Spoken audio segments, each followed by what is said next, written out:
Ibinabato-bato na lang ang pagtitiwala ng sambayanang Pilipino. ABS-CBN is more of serving itself, its benefit, and all the perks that go with it. Magandang araw Pilipinas, ating panoorin si Kong Marcoleta sa hearing na naganap laban sa ABS-CBN sa kung saan nilabas na niya ang mga baho na hindi pa nalalaman hanggang ngayon ng mga Pilipino. Pero bago tayo magpatuloy sa ating talakayan, dahil bago pa lang ang channel na ito, huwag niyong magpalampasin ang pagkakataon na mag-subscribe sa ating YouTube channel para maging updated sa mga nagbabaga at matinding balita sa ating bansa.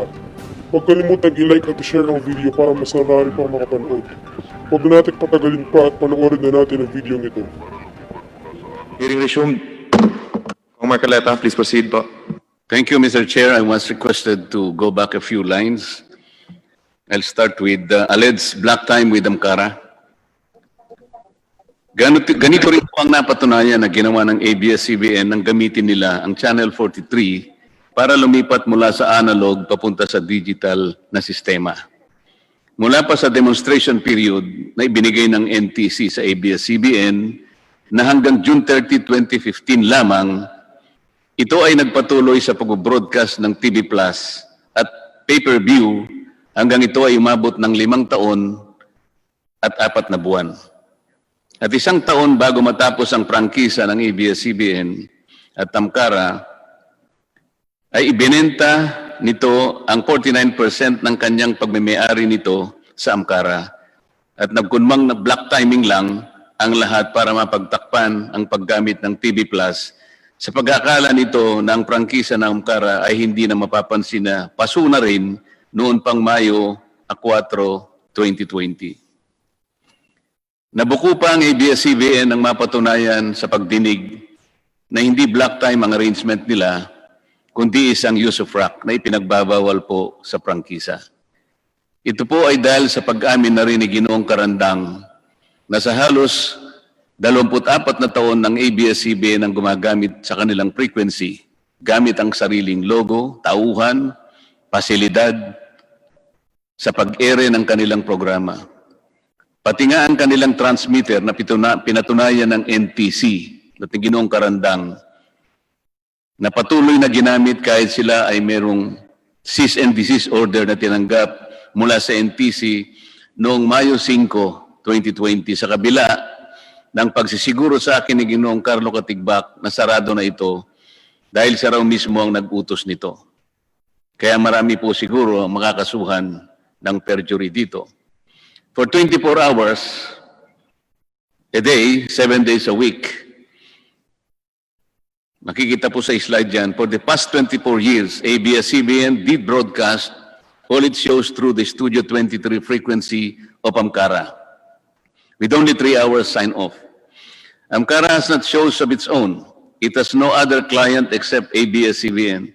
This is use of rock, not black timing. And ABS-CBN and Amkara have to face the legal consequences for this deliberate misrepresentation. At sa isang bahagi po ng pagdinig ay muli na naman pong tinangka ng ABS-CBN na palitawin na tuloy-tuloy po ang usapan nila matapos ibenta nito ang 49% ng pag-aari nito sa Amkara. Nang tanungin ko po ang Amkara kung paano nila ito gagawin samantalang meron ng petition sa NTC na pagtibayin ang deed of assignment ng Amkara at Asian Multimedia and Production Company na kanilang pinagkasunduan pa noong pa pong Marso 12, 2019. Ay wala na pong naisagot si Ginoong Karandang at inamin na po niya lahat ng napatunayan sa bahaging ito ng ating pagdinig. Ang Asian Multimedia ay pag-aari ni Ginoong Federico Garcia, isang retiradong opisyal ng ABS-CBN. This surreptitious use of Amkara as an artifice demonstrates a familiar pattern, Mr. Chair. Ibinabato-bato na lang ang pagtitiwala ng sambayanang Pilipino. ABS-CBN is more of serving itself, its benefit, and all the perks that go with it. ABS-CBN has doubtful title to its properties. Hindi lang po ang Filipino citizenship ni Ginoong Gabby Lopez ang kaduda-duda. Maging ang mga titulo ng ABS-CBN sa mga pag-aaring biglang naibalik sa kanila pagkatapos ng EDSA Revolution ay kaduda-duda rin. Mula sa salaysay ni Ginoong Augusto Almeida Lopez ay ibinilin pala ni dating Pangulong Cory Aquino na idaan sa arbitration ang pagdidetermine ng pagmimayari ng ABS-CBN sa mga pasilidad nila sa Quezon City at mga probinsya. Ito po ang layunin ng unang agreement to arbitrate na may petsang January 6, 1987. Dito ay ipakikita ng ABS-CBN ang lahat ng kanilang torrents titles at iba pang katibayan ng kanilang ownership. Pero hanggang ngayon po ay walang maipakitang record ng arbitration na nauukol sa pagmimayari ng ABS-CBN. Even the title to their property in Mother Ignacia Avenue in Quezon City, from which all its power literally and figuratively emanates, appears to be spurious. Pakita po natin yung mga titulo. Yung una pong titulo ay ito po yung binigay sa atin, Mr. Chair, na Xerox copy.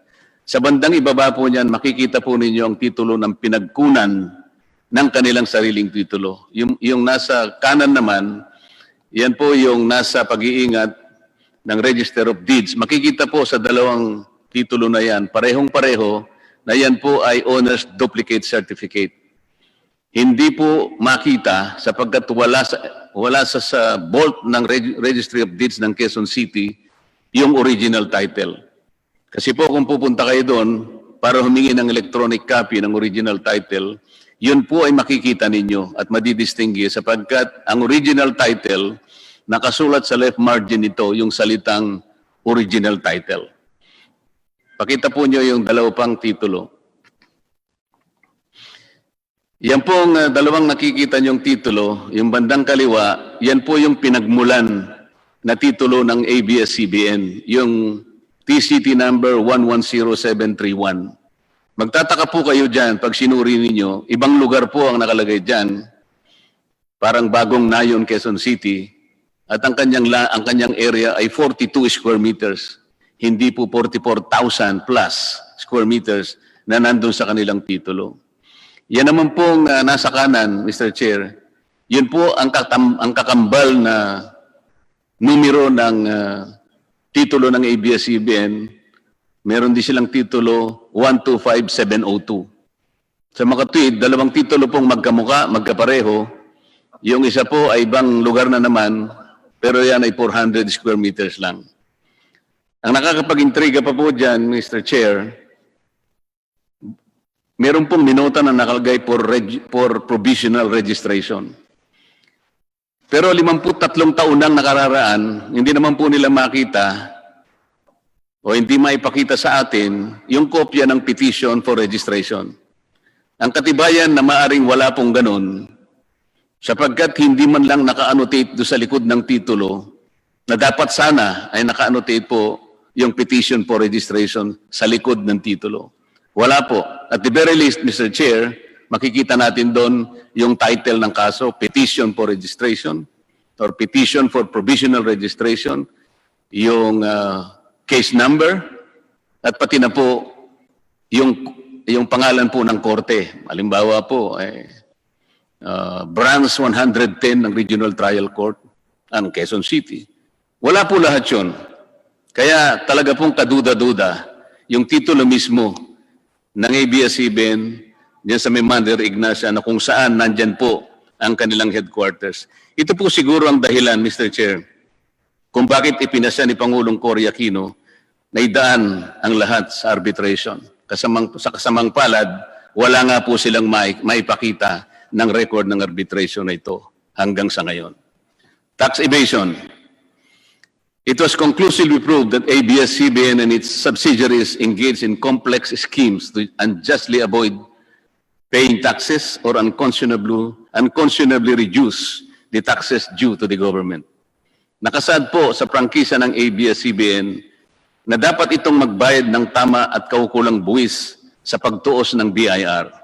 But ABS-CBN used its wholly owned subsidiary, Big Dipper Digital Content and Design Inc., a PESA-registered IT company, as a convenient tax shield to deprive the government of billions in revenues. Lumitaw po sa pagdinig na bilang isang PESA-registered company, ang Big Dipper ay exempted sa pagbabayad ng buwis sa unang 6 na taon nito. Pagkatapos nito ay lilipat siya sa 5% na pagbabayad ng tax on gross income, napakaliit kung ihahambing sa hindi PESA-registered company na nagbabayad ng 30% of its taxable income, maliban pa sa iba't iba pang national and local taxes. Ang mas malaking bentaha po ng Big Dipper ay walang tax na ibinabayad kung magdi-declare po ng dividends na kasangkot ang ABS-CBN bilang parent company. Very much like the Amcara ploy, Big Dipper has no other clients than ABS-CBN and its subsidiaries. It has only one foreign client, ABS-CBN Global Hungary, na wala pong empleyado kahit isa. In other words, Big Dipper exists only for and because of ABS-CBN, which inflates its costs paid for digitization to Big Dipper and therefore reduces its 30% tax obligation on its income but reaps a windfall on dividends with Big Dipper, which is zero rated. Ang pera ay pumapasok lang sa isang bulsa at lumalabas din sa kabilang bulsa dahil iisang tao lang ang may suot ng pantalon na merong dalawang malalim na bulsa. By taking advantage of the Philippine Export Processing Zone, Big Dipper was able to significantly reduce its costs while inflating its income courtesy of its client relatives. It is good that the Committee on Good Government and Public Accountability will conduct a parallel investigation with the Public Accounts Committee to look at possible collusion with the officials of PESA. For the past 4 years alone, Big Dipper declared revenue amounting to 10.6 billion pesos. Nakikita po nyo sa slide. The declared dividends went to the coffers of ABS-CBN tax-free. Ordinarily, this amount would have been assessed income tax of 3.7 billion pesos. That's the amount that the government should have earned, and would have eventually went to education, health, assistance to victims of calamities, and similar public services. ABS-CBN claims that BIR has cleared it of any tax liabilities. But the same agency also clarified that the tax clearance is issued not to mean that ABS-CBN has no other liabilities, or that when fraud is detected, it is already immune for further investigation. Hindi po. Kapag nakatuklas po sila ng fraud, maaari pa rin silang investigahan kahit na meron silang tax clearance. The BIR Regional Director, in fact, signified his intention to look into the operations of Big Dipper in the light of the revealing pieces of evidence that were elicited during the hearings. Bakit nga po ang GMA7 na hindi naman kasing laki o yaman kaya ng ABS-CBN ay nakapagbabayad ng lampas sa 1 bilyong piso kada taon? Samantalang ang ABS-CBN matapos makilatis ng mga dokumentong kanilang isinumite ay nakapagbayad lamang ng halos kalahating bilyon lamang sa loob ng 3 taon. Nasa slide po yan. 2016, 2017, and 2018. Bakit naman kailangang tipirin ang gobyerno samantalang ito ang nagkaloob ng pribilehyo ng prangkisa? Sa isa nga pong kaso na nabanggit sa pagdinig, ay 2.5 billion pesos ang dapat nilang bayaran mula sa pagtaya ng BIR. Napatunayan po na matapos ang compromise settlement, ang ABS-CBN po ay nagbayad lamang ng 152 million, katumbas po ng higit sa 3% na kanilang dapat bayaran. Maraming beses ko pong ginamit na halimbawa ang isang manliligaw sa usaping ito. Dahil sa kanyang paghahangad na makuha ang kamay o pagsang-ayon ng kanyang sinusuyo, pati nga buwan at mga tala ay kanyang susungkitin. Isang pribilehyo kasi na makamit mo ang kanyang pagsang-ayon. Ang prangkisa ay isa ring pribilehyo, Mr. Chair. Pagkatapos na kayo ay sagutin ng Estado at gawaran ng ABS-CBN ng prangkisa noong 1995, bakit naman ganito ang pagtrato nila sa gobyerno? Halos ayaw na nilang magbayad ng buwis. Ito ba ang in the service of the Filipino? O in this service of the Filipino?